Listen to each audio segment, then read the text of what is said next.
Good evening, friends, and welcome to yet another very interesting session with Major General Sudhakar Jee. Welcome, sir. Thank you, Jaydev. It's a great pleasure and delight to connect with you, and look forward to a very interesting and stimulating session. I also learn from you. By the way, I'm a student of geopolitics. My cup of learning is always empty, and I look forward to actually filling up my cup with knowledge and wisdom from people like you. Thank you. Sir, also from experienced people who have been in the field for so many years. We learn a lot from each and every one of your sessions. Thank you. I hope so. One is trying to Yes. make humble effort as a retired man, retired soldier, trying to contribute as much as possible to national security and geopolitics uh, through you and your channel. And your mother is doing an excellent job. I haven't had a chance to look at the podcasts, the links, but the fact that you are coming back, your mother is coming back means people are finding it beneficial. So that actually encourages me to put in more effort and do more research and come back with valuable inputs, facts and figures. Yeah, let's go ahead. Come. Yeah. So the first point, sir, is that with the Rajya Sabha also clearing the Shanti Bill, which is sustainable harnessing and advancement of nuclear energy for transforming India, the Union government and the bill seeks to reduce the dependency on fossil fuels and increase the capacity of India's atomic energy sector. So this is a huge development, for India, isn't it? Yeah, Jaydev, firstly, I must compliment the government of India for having taken such a golden step. It's a huge milestone in the history of independent India. There will be counter arguments. People will say, even country like France, they have had too many defects, and it is not a project to be developed and pursued. So opposition will always be there. We should not ignore the opposition. We must listen to it. Personally speaking, my take is there is no other alternate option than to go nuclear as far as civil nuclear energy is concerned, because our energy requirement will keep mounting by the day. And as on today, we have a target of 500 gigawatt by 2030 as far as the non-fossil fuel is concerned. And let me also share with the audience, our audience, esteemed audience, that a dependence on coal is huge. It's almost close to 73%. And if we have achieved a target of green energy or zero emission status by 2070, then India has to make very rapid stride. There is no other alternate. The only thing that comes to my mind is thorium, which India, to my mind, is the country with the largest quantum of thorium available, particularly towards South India, along the beaches of Tamil Nadu, Kerala, and all these places. You have the sand of the beaches, they contain huge quantum of thorium. And thorium is the future of energy, uh, energy security in times ahead. So India is sitting might on a huge thorium deposit. But having said that, let me go about clarifying certain issues. That 500 gigawatt is the target of non-fossil fuel.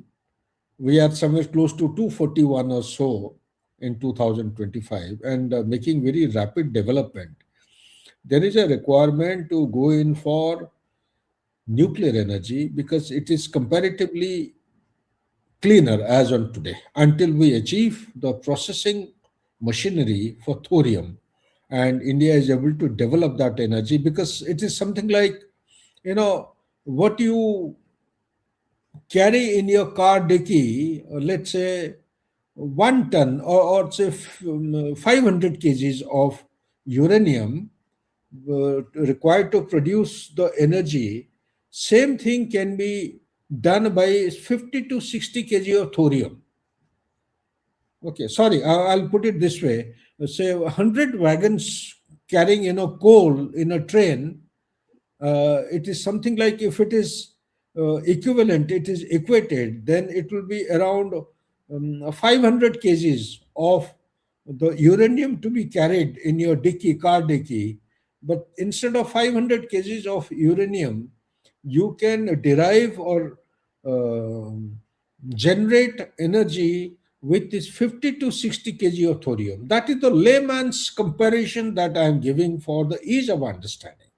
And having done that, also, since we are talking about the Shanti Bill, let me quickly clarify what is Shanti Bill. We'll come to it later, but why is it propelling us? As on today, as we are talking, or let's say by December 2024 or 24-25, if we take that timeline of 31st March 2025, that financial year, nuclear power of India contributed only around 3%. 3% of the electricity generated in India, and the government has set a target of 100 gigawatt.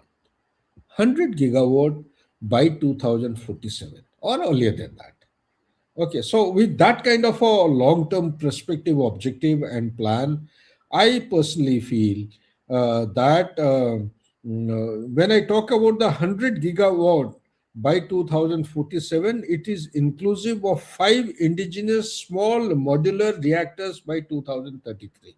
They are already in progress, and we are hoping that they will be commissioned by 2033. We'll talk about this modular reactor if time permits, or maybe separately, because that itself is a very interesting subject. India is essentially focusing on a modular nuclear reactor. These are all I would say, logistically speaking, transportable. I'm told they're collapsible platforms, and they can be carried easily, and they can meet the requirement of the cities, small townships to mega cities and mega industries. So if you have such kind of autonomous and independent platforms looking after one particular thing, it will actually help you to address the multi-domain threats which are coming. The cyber attack, the entire northern grid of India was cut off at least, I think, more than 9 times between 2022 to 2024. It went dark. People didn't come to know. They said it is outage, but when they finally investigated, it pointed towards cyber attack. The entire Mumbai has witnessed darkness, where it is the capital, financial capital. People, you and me, common people, don't know. We are used to, in India, outages, living without power.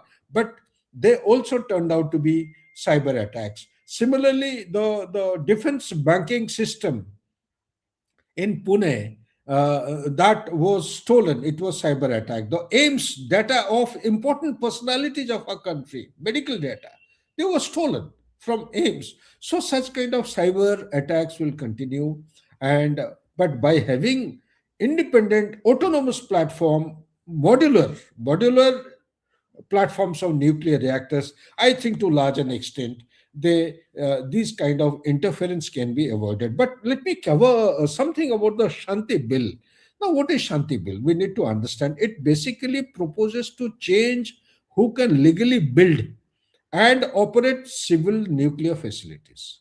There was lack of clarity till now, but this bill is going to focus on the primary issue, is to highlight legal builders who can actually build and operate civil nuclear facilities by allowing the center to permit nuclear energy activities through licenses to government entities, joint ventures.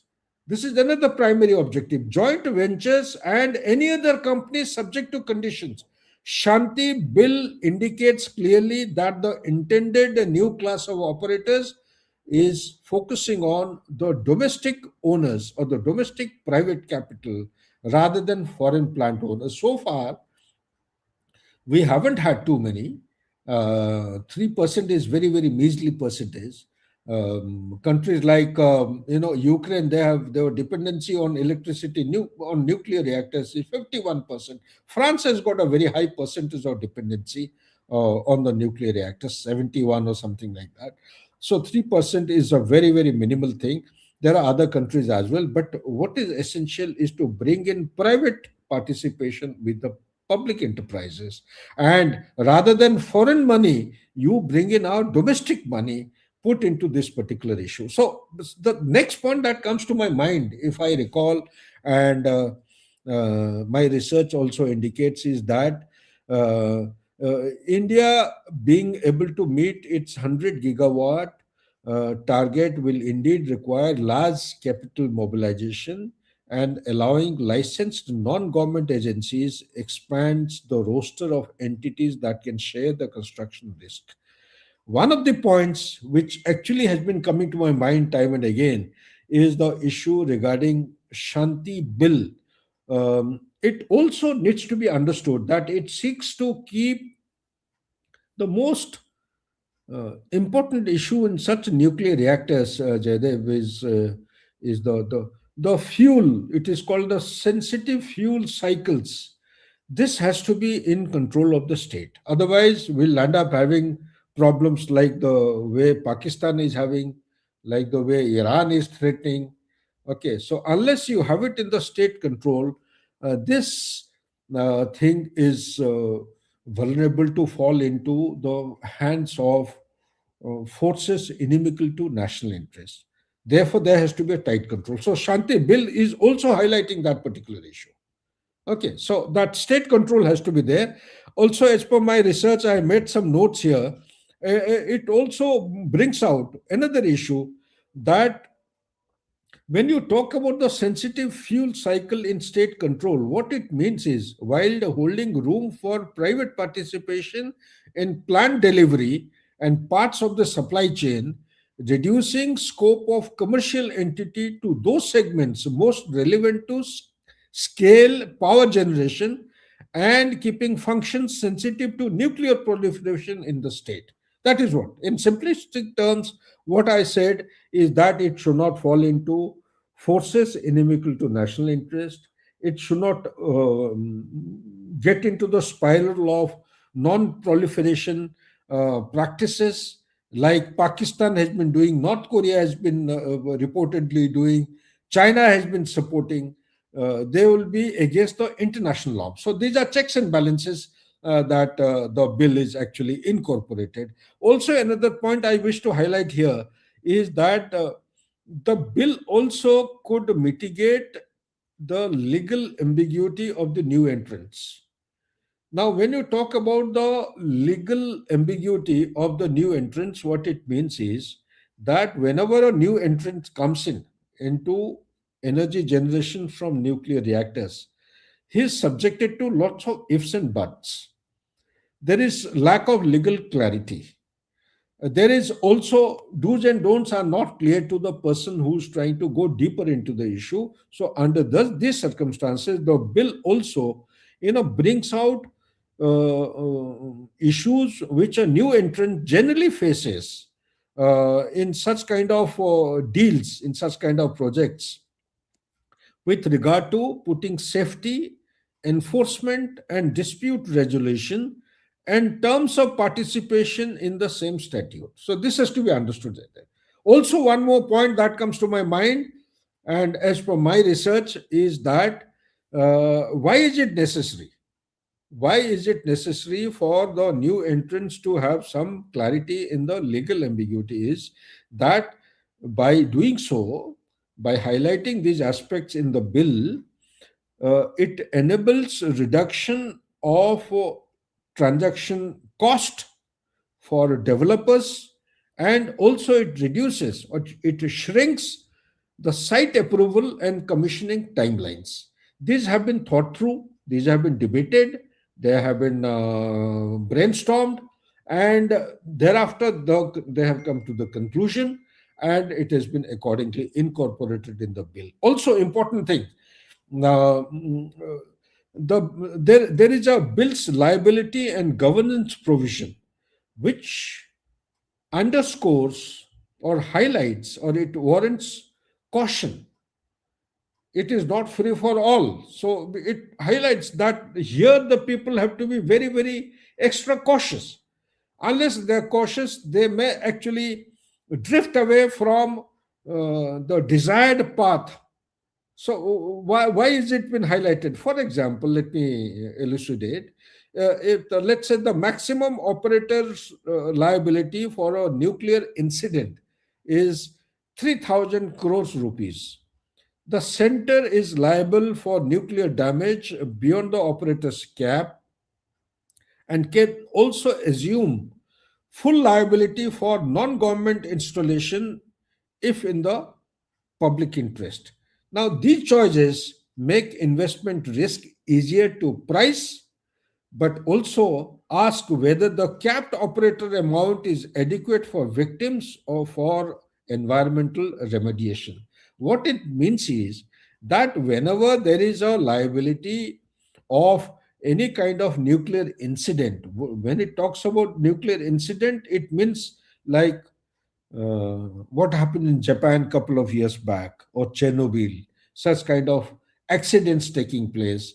There is a defined responsibility and accountability in terms of monetary limits. In the instant case, the incidents up to 3,000 crores is a liability which the center will be liable for nuclear damage beyond the operator's cap. Okay, so up to 3,000 crores is the government. Beyond that, the individual cap. This is as per my understanding. If I'm giving some kind of information and different kind of interpretation, the our audience can comment. I'm prepared to accept and modify my articulation and research, understanding accordingly. Another point that actually comes up in the bill is that Shanti bill requires operators to maintain insurance or other financial security, but it exempts the center's nuclear installations, rendering clear public accounting very important. It also allows operators recourse only when expressly provided in a written contract or when an incident is due to an act or an omission with the intent to cause nuclear damage. Now, all these are technical details. Our audience won't be interested to go into these aspects, but whoever is desirous, professional domain experts, they will do well to download the thing from the net. It's already come, I think, net it's available. Have got these points from the net only. These domain experts will have far greater knowledge than you and me. I am not a nuclear scientist, nor am I a domain expert in the reactors. I have also done study and research from the open source. These are the highlights. There are many more points. It will run for 3 hours if I start expanding, but we are trying to finish it off in next 5 to 7 minutes or so. There are two more additional points which I wish to share, and that is defense industry. Yeah, that is. I must also highlight that. It allows the operators recourse only when expressly provided in a written contract. I have covered this. Now, this particular is to cater for any kind of nuclear damage. This makes the supplier accountability depend largely on what the operator secures by contract, which means how much recourse the operator has against suppliers can vary across projects. Finally, the last point, this is the master stroke, I would say, to sum up the whole issue, is that the India's nuclear governance needs to address its regulators' independence. As on today, with my limited research and depth of knowledge on the subject, I believe I'm given to understand there is a lack of independence of the regulators. They need to be given the freedom of initiative and operation to discharge their mandate accurately and more objectively. This has been dovetailed and it has been made intrinsic in the bill. This is one. Second is, while Shanti Bill creates a statutory framework, it also vests significant influence in appointments to the center and the Atomic Energy Commission. Now, this is very, very important. Now, when you talk about appointments with the center and Atomic Energy Commission, that means the people who are domain experts only those people are selected and appointed in the hierarchy who will be dealing with the civil nuclear, modular nuclear reactors. This is very important. It should not happen like how the judiciary of Pakistan has been marginalized and Munir has taken over everything. It should happen that there is a nuclear reactor, they are directly related to the nuclear power, nuclear warheads, etc., etc. So we need to have experts from the such kind of atomic energy commission. This will not only make things conducive to increasing public trust and also may also deter investors' confidence. And this is my last point I have as far as the bill is concerned. But more than the bill is that India is just about starting off. The countries like Japan, France, Russia, Ukraine, such like countries, they have had their share of accidents.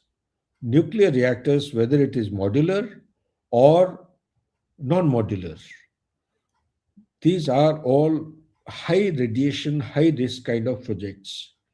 They are prone to, vulnerable to, you know, dangers to safety and safety of our own people.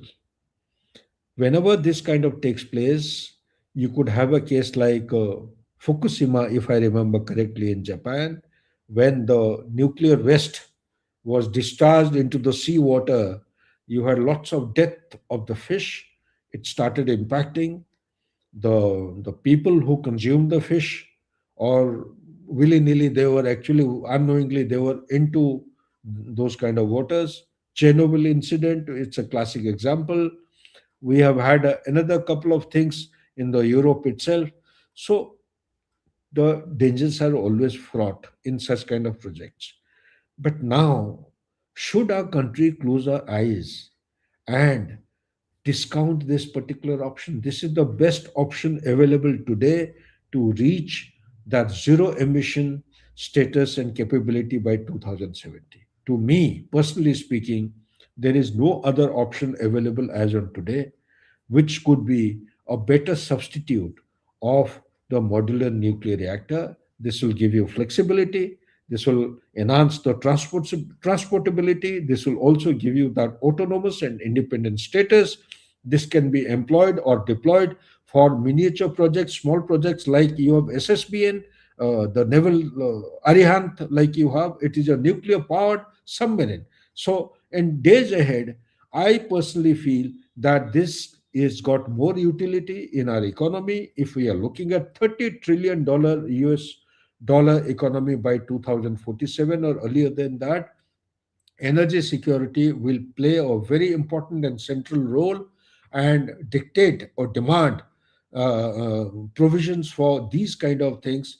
If we don't do it now, as it is, we are very late. We'll be missing the bus, something like semiconductors. So, therefore, we need to double down. The government is doing the right thing, in my assessment, and they have to double down and ensure that its implementation is absolutely smooth and free of any flaw or any problems or any hitches in between. That will take India into greater heights and put together nuclear energy from modular reactors and the bigger reactors that we have. We should be able to achieve 100 gigawatt by 2047 or even earlier than that. That's all I have to say about Shanti Bill. If you have any questions, you are welcome to ask. Yeah, also with regards to it is going from government control to private companies. So, who do you think these private companies will be? They will, do you have any idea, or it's too early to predict? Jaidev, it is too early, but let's trust our government. They will be passing it to private companies whose antecedents and credentials are accomplished, established, and they have some kind of a know-how or previous experience of the nuclear energy in the past. And this is my understanding. And let's wait and watch. Let it come onto the open domain. As of now, there is no clarity that the government has given about the private companies. Yeah, so coming to the next point, Sudhakar ji, and we have staff of two leading Bangladeshi newspapers say they were gasping for air as protesters, roused by the death of a prominent activist, set their offices alight on Thursday. Sharif Osman Hadi, who was the key figure after the last year's anti-government protest that removed former PM Sheikh Hasina, was shot in Dhaka last week and died of his injuries on Thursday. So there's even more chaos brewing in Bangladesh after this. Yeah, this is a very hot topic which is going on in the media. Bangladesh is going through a huge, turbulent, and big churn as of now. And I hope and pray things stabilize, but it doesn't look like it will stabilize in near future. It will keep growing more tense, serious, and volatile, and very hostile to India's interest. So, having said that, you made a point regarding Hadi. Hadi, we know it's a very unfortunate death that took place. He is a student's leader, and he he he's a person right since July 2024 till his death. Uh, People in Bangladesh, they have turned absolutely big fans of Hadi as far as the student bodies are concerned. It is because of students' agitation that Sheikh Hasina was pushed out of country, or she had to go on exile, or whatever you call it. Okay. Now, this man had so much of power and authority. He turned absolutely uh, extra popular in past nearly 1 year or little more than 1 year, and he became so much popular that the graph, the trajectory of his image started posing big threat and to other people. Who are these other people? Yunus is a person who is actually representing the deep state of America, and that is driving the current situation in Bangladesh, as per my understanding. Yunus, today I was in a podcast in one of the international as also national podcast. It has come out loud and clearly that Yunus had employed a killer, okay, and there were pillion riders on motorcycle, and they hit him. This person, Hadi, Osama Hadi, when he was addressing, I think it was a public rally, and with the pistol, with the firearm, and they dropped him there itself, and thereafter disappeared. Now it is being learned reportedly that these people, assailants, have crossed over and come into India. Whether it is true or not, it's a matter of time. We need to find out about the same. But the fact of the matter is, it will be very surprising to many of us that Yunus is the one who had actually paid almost clear to 70,000 taka or more than that to the assailants to kill this person. Now, who has given this information? The Chinese intelligence agencies, whether it is true or false, I really can't say. Chinese intelligence agencies have divulged this information. You can see this in Gayatri Devi's podcast today afternoon only, something about this. She has, along with me, we discussed about the issue. She could come out and she had shared in that podcast that this Chinese intelligence agency has actually played a role in divulging particular thing. Now, how does it matter? What impact? Your question essentially is pointing towards how dangerous the situation is turning out against India, and what steps India should do. Okay, our own diplomats, they have been threatened in Khulna, in Chittagong, in all such places. They are, I think, winding up and moving towards Dhaka. I would say and wish all our people there to kindly predict the pattern of activities, keep themselves safe and secure, and they must avoid confrontation with this kind of people because the volatile and the violent activities are on the rise. Although at the same time, Awami League, which has been banned by Yunus, the popularity, as per my research, is indicating that it has gone up from whatever 52 or 53 to 56 to 57%. That is a high percentage because they are demanding for inclusive, free, and fair election. Banning one party, 56% dominance in Bangladesh means as good as you are going in for your own people to be elected or selected. It's something like Pakistan is trying to impose Munish Show. Imran Khan is in jail and Shehbaz Sharif is the prime minister. The selected man, the puppet is the prime minister. The real leader of the people is in the jail. That should not happen. But unfortunately, that is what is going to happen. But whether elections will take place or not, 12th of February 2026 is not very far away. But I must bring out one issue very clearly. Yunus doesn't want the election to be held. Bangladesh army wants the elections to be held. If you join the dots and go back in time, you would see that Yunus has been indicating time and again that the election should be held sometime in 2027. Only after the reform. Now, what are the reforms that he's talking about? Along with the election, he's demanding that there has to be a referendum. What is the referendum about?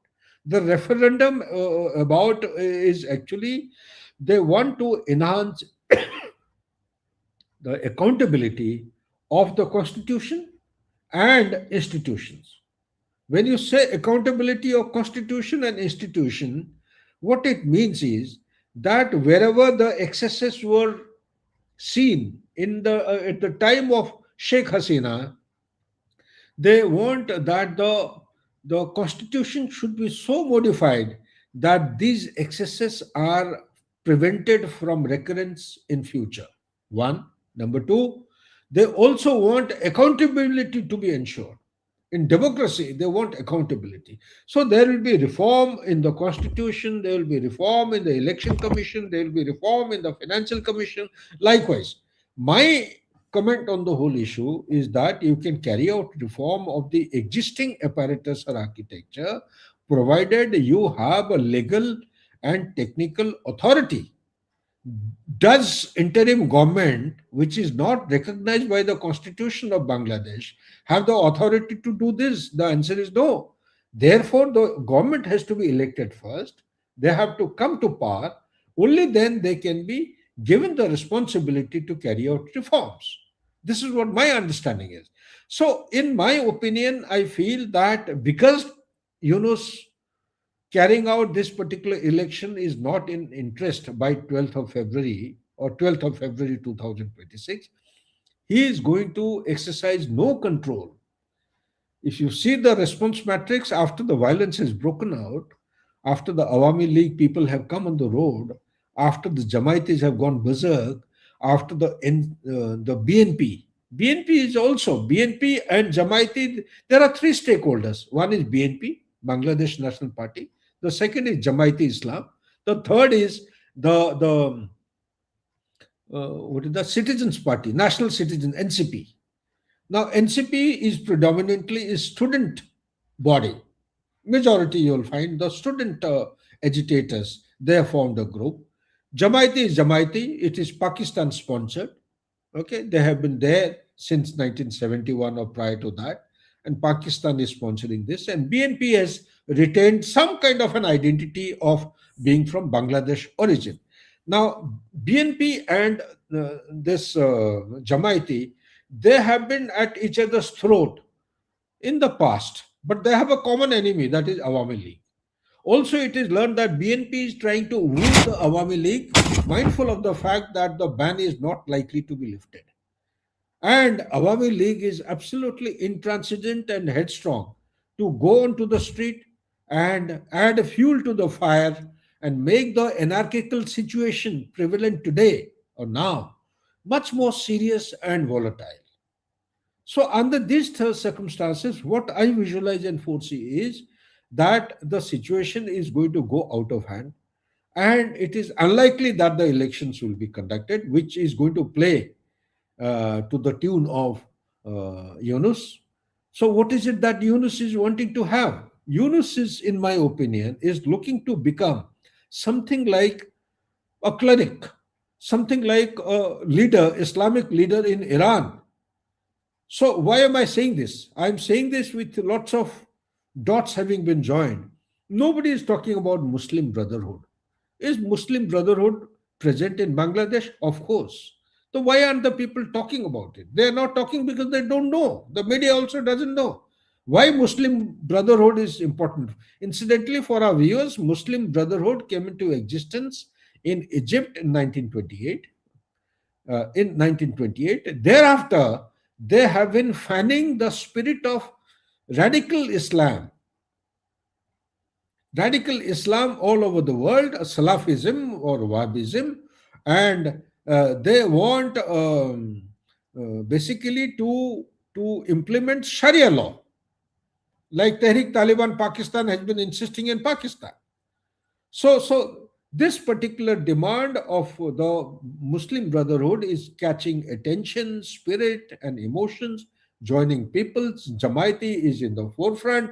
They want a Sharia law, they want a caliphate in Bangladesh itself, which the Bangladesh army is not very keen to welcome. And they fortunately they have come on, they have been requisitioned by the civil government, aid to the civil authority.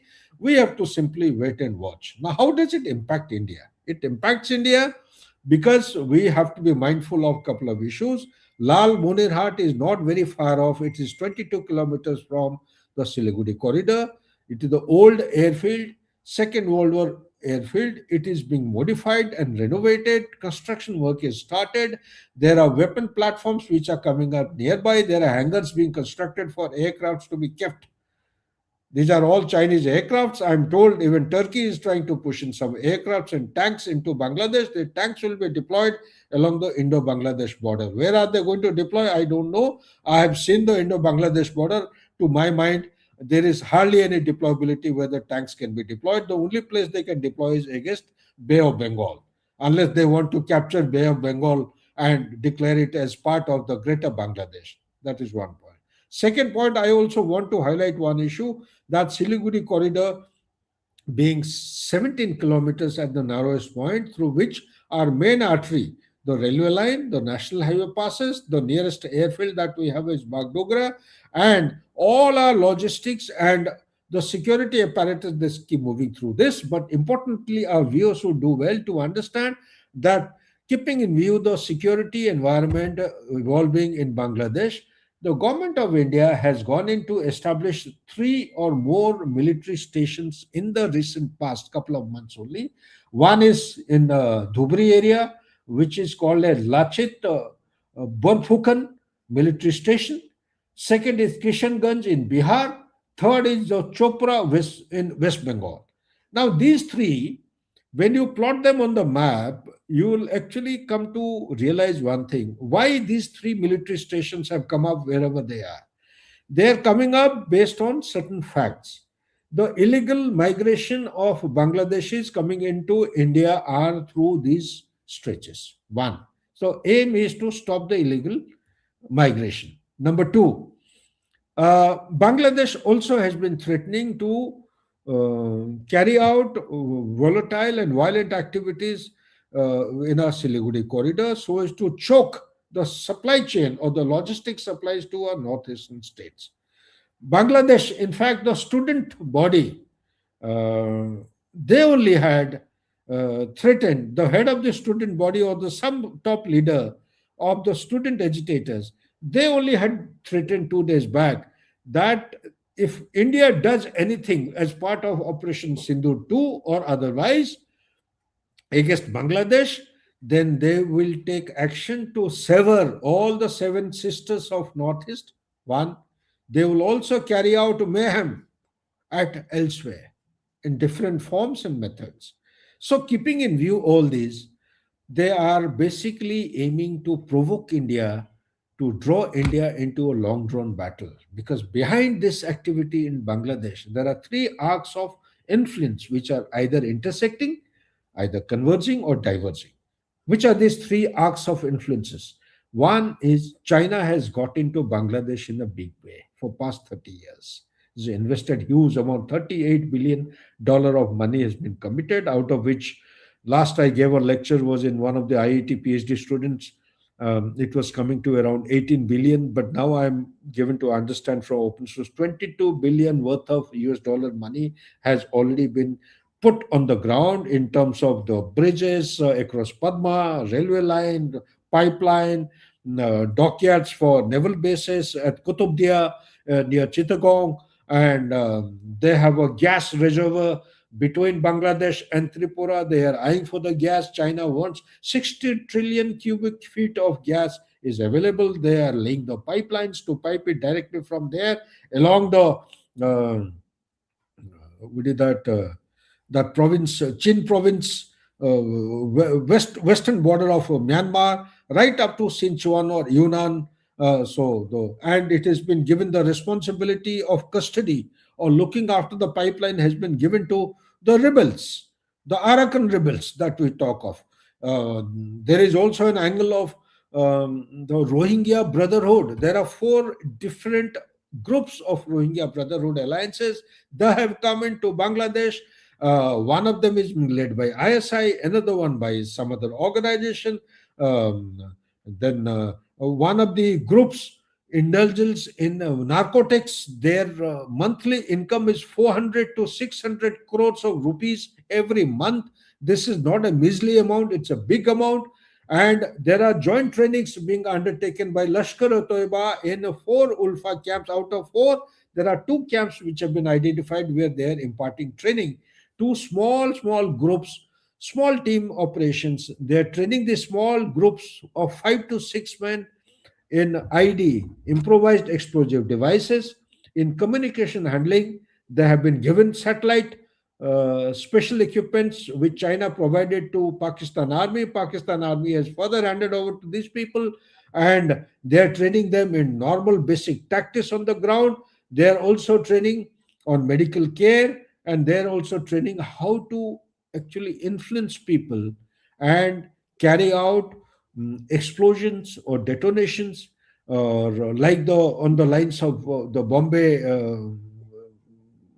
bomb explosion 26. radar. Yes, and also be mindful of the fact only 3 tons of the explosives have been recovered. As per the intel, the 15 tons which have come across Bangladesh border, although the reports kept on coming that this township Nu next to Delhi is the place from where they had bought, but there are solid evidences coming up in the open sources. They have crossed the border from Bangladesh. They have come into there. One of the primary target was to carry out serial blast matching with the timeline with 6th of December, that is the Masjid of Ayodhya. And fortunately, we preempted them, and that is how they were not successful. They also are developing a threat with the use of ricin. Ricin is the most poisonous material available in the country, in the world today, much more poisonous than that of cyanide. And if it is used by aerosol means and spread from the sky, it will be much more deadly, and it will kill people. In a city like Delhi, if it has got, let's say, 2 crores population, and if this ricin is used through aerosol method, it will kill minimum 500,000 in just about 5 to 6 hours. Because this aerosol of ricin, it comes down, it descends very fast, and it is likely to be inhaled by the people, and they simply knock off, they die. So these are the kinds of threats which are developing. Also, we need to keep in mind that Turkey is trying to provide the tanks, which I have already covered. They have provided drones, and Turkey, with the help of Qatar, is actually leading this mission in building the defense industry in Bangladesh. They're going in for production of artillery guns, artillery shells, and different kinds of explosives and other military equipments. Qatar is giving basically financial support. They are supporting the Muslim Brotherhood. Muslim Brotherhood presently is headquartered in Qatar.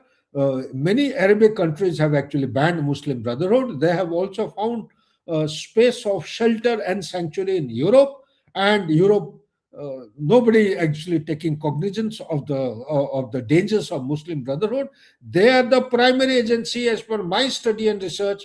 They're responsible for radicalization. Radicalization does not require people to move physically. It can be done easily with the internet. with the social media, etc., etc. So it's a huge danger being posed. India, like I have told you, the military stations which have come up, they are fit enough to provide as launch pads for multi-domain operations.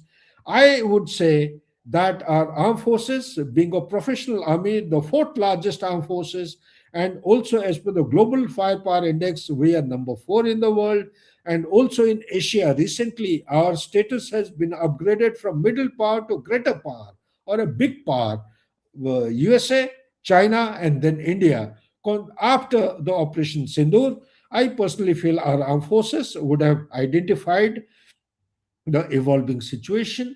They would have identified the red lines. They also would have identified the decision making points. They also would have identified what actions to be taken. But my sincere suggestion through your channel is that we should not get into any long drawn warfare, because their aim is to bleed India to death and sap our energy as far as the economy is concerned. They want to retard our growth. The USA as a superpower does not want to create a second China in India, which will grow up to be as mightier as that of China and start showing teeth and eyes to the declining superpower. No superpower would like any kind of a rising power to come up to its footing. This is what the Thucydide trap says. Professor Allison's document. Thucydide was a philosopher of Greece, and he's in his historical documents, he has given out this, and Professor Allison has carried out research of past 500 years in which 16 such incidences have come to light. Out of 16, 11 to 12 cases have led to very serious conflicts. So India should be very mindful. I am not saying that the conflict is around the corner.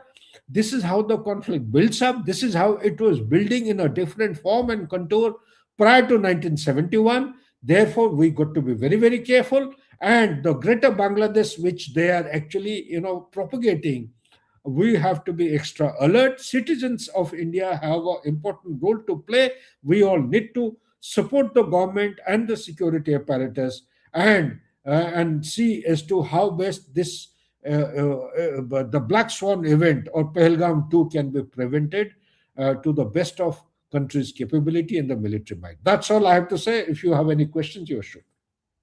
Yeah, so it is challenging times ahead for NSA Ajit Doval. Speak by like looking at the things what you said, especially even we know that half his side he is planning attacks from Bangladesh in India. So there was reports of that as well.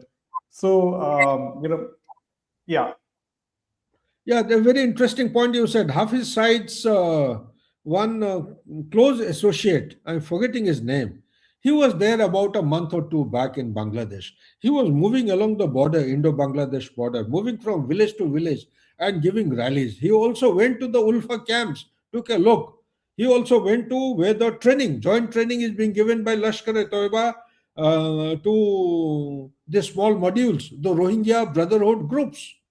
And reportedly they have come across the border into West Bengal, because the elections in West Bengal around the corner sometime in March or April, and there they are planning to carry out serial bomb blast in places where you have maximum footfall of people, and like you have Victoria Hall, you have the Kalighat, you have airport, you have metro stations, etc., etc.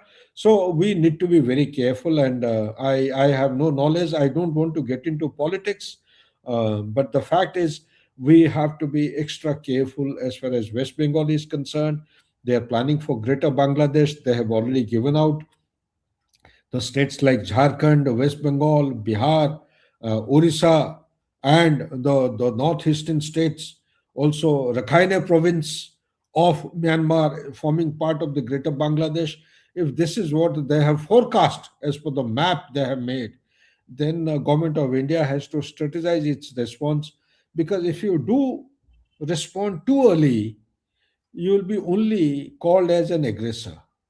If you don't respond, then they have all the rights to do a Pahalgam 2 type of incident in a different form. It may not be 26 tourists, it may be a place where you have the scientists, where you have the technical graduates, engineering graduates who are working for some kind of a electronic platform, let's say mobile assembly platform.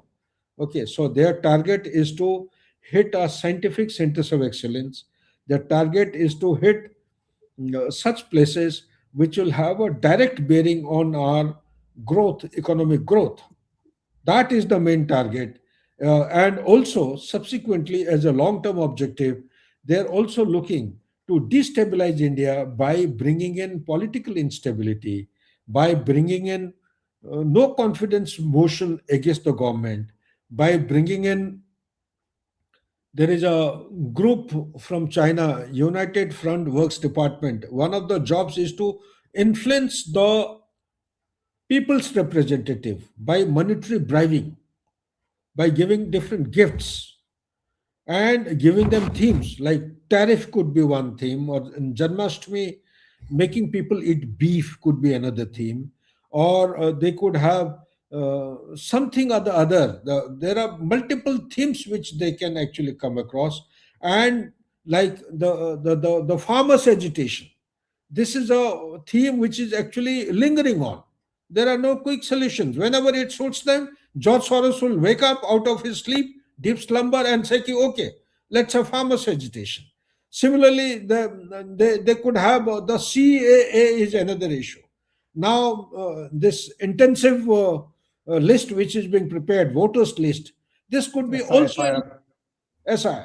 So anything can become an issue basically to stop the rapid progress of India is making in economy, in military, in your scientific the curriculum or the activities, or the diplomacy, or the kind of credibility which our honorable Prime Minister has been actually drawing and attracting all over the world. And his statement that diplomacy and dialogue is the need of the hour in 21st century. War is not going to give us any solution. Battlefield, it is not going to give us any solution. So I totally agree with the very concept and the doctrine. And let's wait and watch how things are going to pan out. That was a wonderful session, Sudhakar Ji. And thanks for coming. And we will see you again next week. Thank you so much. Thank you very much. Take care. Bye bye. Yeah, Jai Hind and Jai Shri Ram. Yeah.